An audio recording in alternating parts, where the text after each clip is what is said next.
प्राचीन काल की बात है। समुद्र के तट पर बसे एक छोटे से राज्य में सोमदत्त नाम का एक मूर्तिकार रहता था। सोमदत्त की कला इतनी निपुण थी कि वह पत्थर में भी जान फूंक देता था, परंतु उसके मन में एक गहरी टीस थी। वह महादेव का परम भक्त था और उसका स्वप्न था कि वह महादेव की एक ऐसी प्रतिमा बनाए जिसमें उनके अघोर और सौम्य दोनों रूपों का मिलन हो। उसने वर्षों तक तपस्या की और अंततः एक विशाल काले पत्थर पर काम शुरू किया। दिन रात की मेहनत के बाद प्रतिमा लगभग तैयार थी, लेकिन जैसे ही वह महादेव की आंखों को अंतिम रूप देने लगता, पत्थर तड़क जाता या उसकी छेनी टूट जाती। ऐसा एक दो बार नहीं बल्कि 11 बार हुआ। सोमदत्त हताश हो गया। उसे लगा कि शायद महादेव उसकी भक्ति से प्रसन्न नहीं है। हार मानकर वह आधी रात को समुद्र के किनारे जाकर बैठ गया और अश्रुपूर्ण नेत्रों से महादेव को पुकारने लगा। तभी वहां एक धूल से सना हुआ फकीर आया, जिसके हाथ में एक छोटा सा डमरू था। फकीर ने मुस्कुराते हुए पूछा कि इतना महान कलाकार उदास क्यों है। सोमदत्त ने अपनी व्यथा सुनाई और कहा कि वह महादेव की पूर्णता को पत्थर में नहीं उतार पा रहा है। फकीर जोर से हंसा और बोला कि महादेव तो शून्य है और शून्य को तुम सीमा में कैसे बांध सकते हो। अगर उनकी आंखों को पूर्ण करना है तो पत्थर को नहीं, अपने भीतर के अहंकार को तराशो। सोमदत्त को बात समझ नहीं आई। फकीर ने कहा कि कल सुबह जब तुम अपनी छेनी उठाओ तो यह मत सोचना कि तुम मूर्ति बना रहे हो, बल्कि यह सोचना कि महादेव स्वयं अपने आप को प्रकट कर रहे हैं। अगले दिन सोमदत्त ने वैसा ही किया। उसने जैसे ही पत्थर को छुआ, उसे महसूस हुआ कि उसका हाथ कोई और चला रहा है। वह सुध बुध खो बैठा। घंटों बाद जब उसे होश आया तो उसके सामने एक अद्भुत प्रतिमा खड़ी थी, लेकिन उस प्रतिमा में एक विचित्र बात थी। महादेव की एक आंख से करुणा का जल आंसू बह रहा था और दूसरी आंख स्थिर और शांत थी। सोमदत्त ने जब उस फकीर को ढूंढना चाहा तो वह कहीं नहीं मिला, बस दूर से डमरू की ध्वनि सुनाई दी। उस दिन सोमदत्त समझ गया कि महादेव को पाने के लिए कला नहीं, बल्कि स्वयं को पूरी तरह मिटा देने वाला समर्पण चाहिए।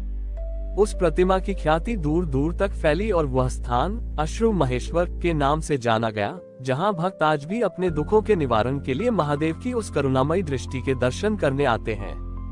अश्रु महेश्वर मंदिर की महिमा जब चारों दिशाओं में फैल गई तो सोमदत्त का नाम अमर हो गया। लेकिन नियति को कुछ और ही मंजूर था। उस राज्य का सेनापति, जो स्वभाव से अत्यंत क्रूर और लोभी था, उसने सोचा कि यदि इस प्रतिमा की एक आंख से निरंतर करुणा का जल बहता है तो निश्चय ही इसके भीतर कोई बहुमूल्य रत्न या पारस पत्थर छिपा होगा।